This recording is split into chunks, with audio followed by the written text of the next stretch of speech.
Kita pagi hari ini bertemu dengan jajaran KPK di bidang pencegahan, terutama kita mendapat arahan dari Pak Ujang Batiar.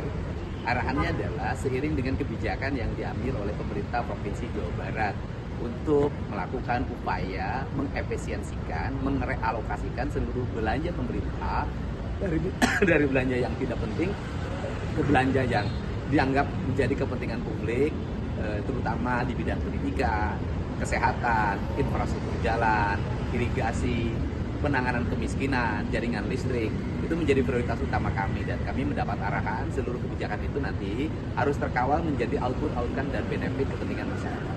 Sehingga hari ini kita mendapat berbagai upaya strategik untuk mensinergikan berbagai kebijakan itu pada arah peningkatan sumber daya manusia, kenyamanan layanan pemerintah, dan peningkatan kualitas kesehatan warga, sehingga Jawa Barat bisa mengalami peningkatan indeks ekonomi masyarakatnya, indeks kesejahteraan masyarakatnya, dan indeks pendidikan masyarakat. Izin Pak Demo mau bertanya, apakah program yang dikoordinasikan ini termasuk program siswa ke barat itu, Pak? Oh iya, yang pertama program itu kan gini, kita akan menceritakan realokasi anggaran. Ada 5 triliun lebih, ada realokasi anggaran. Realokasi anggaran itu merubah belanja rutin pemerintah yang dianggap selama ini memboroskan anggaran pemerintah.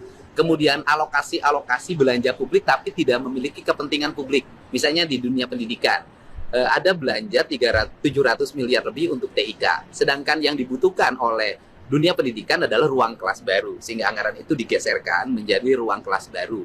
Kemudian ada belanja rutin perjalanan dinas pemerintah. Yang dibutuhkan oleh pemerintah hari ini adalah jalan raya, bukan perjalanan dinas, sehingga ada realokasi dari 700 miliar menjadi 2,4 triliun.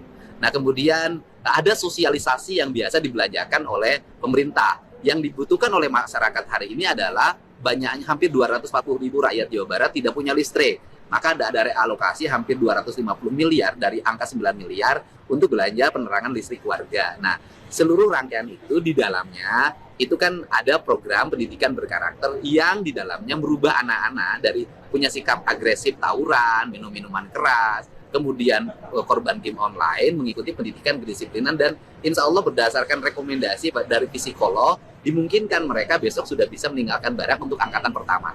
Nah, itu di dalamnya ada, dan insya Allah anggarannya produktif. KPAI mengkritik banyak Gini. Saya kan sudah sampaikan bahwa KPAI harusnya arahnya hari ini bukan mengoreksi kekurangan dari sebuah kegiatan yang dilakukan, yang itu penanganan darurat dari sebuah problem. Yang harus dilakukan KPAI adalah mengambil langkah untuk menyelesaikan berbagai problem yang dialami oleh anak-anak remaja kita. Apakah itu karena problem di rumahnya, problem di sekolahnya, yang akhirnya mengarah pada tindak kriminal. Kan ada jumlah ribuan tuh anak bermasalah di Jawa Barat. Nah, dari jumlah ribuan itu saya harapkan KPAI ngambil untuk dididik agar masalahnya selesai. Kalau KPAI sibuk terus ngurusin persoalan tempat tidur dan sejenisnya, tidak akan bisa menyelesaikan problem. Dan KPAI bisa lihat dong, kemarin kan 39 anak udah selesai itu. Kan bisa dilihat bagaimana keadaan anak itu, disiplinnya, kemudian rasa empatinya, bahkan dia menangis di depan ibunya, mencium kakinya. Kan belum tentu itu didapatkan pendidikan itu di sekolah. Besok ada 273 yang akan lulus dari Dodik Lembang. Setelah itu nanti ada angkatan baru lagi. Nanti mungkin kalau dari 1.000 atau 1.500 atau 2.000 yang nanti, atau 5.000 kalau terkoneksi dengan kabupaten kota, mungkin 15.000 sampai 20.000 yang dikelola oleh kita, KPAI mengambil berapa?